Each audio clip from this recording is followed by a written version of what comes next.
Hi, Dave Smith here, DJS Photography. Wow, what a day. I'm in Narvik. This is my second day in Narvik. I arrived last night. Huge journey.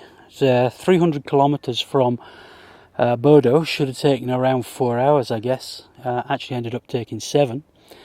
Partly because the E6 ran out. Literally, just drove up to this fjord and then that's it. So then you have to take a ferry. Wasn't really expecting that, but it was really nice. So I eventually ended up in Narvik, and my fullest intention was just to have a rest day here and catch up on particularly processing videos. This is day 5, and I've processed none of the videos that I've shot so far, and I'd really like to get at least one of them up pretty soon. So I sort of earmarked today for that.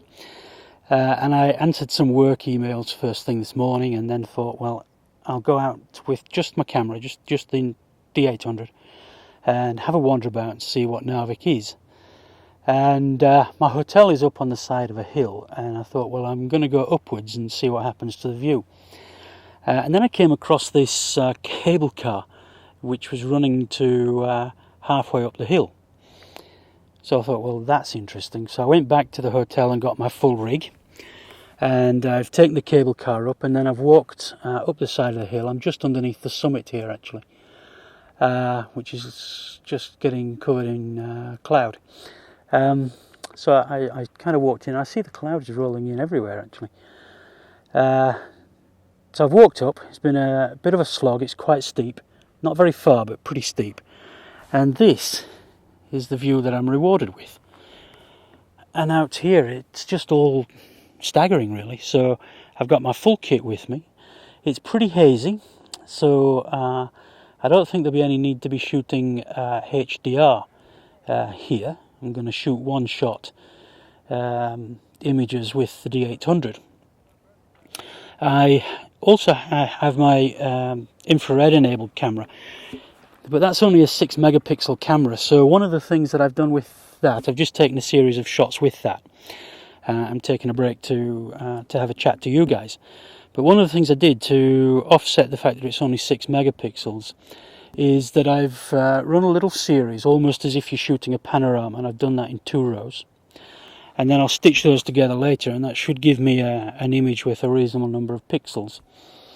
And the good thing about the infrared is that it's a pretty hazy day out here. You don't see it so much in that direction, but over here it's pretty hazy.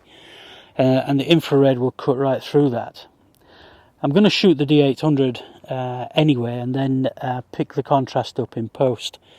But the infrared should look pretty impressive, I think. I'm also going to shoot film on the Fuji up here, and I will use a red filter because that'll cut the haze as well.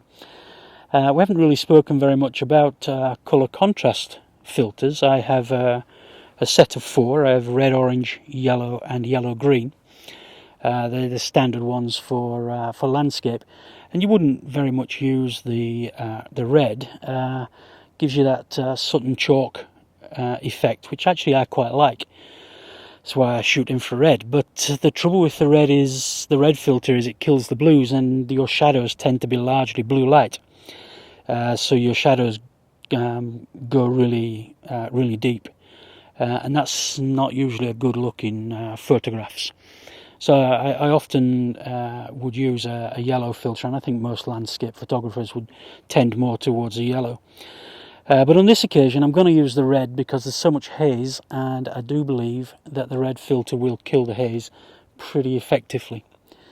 So those are the shots that I'm going to make. I'm going to show you the view and just say a little about the composition. Over here I'm leaning against this big granite rock here, and I'm going to use this as a little bit of foreground interest when I shoot. But I'm shooting that mountain range there, essentially.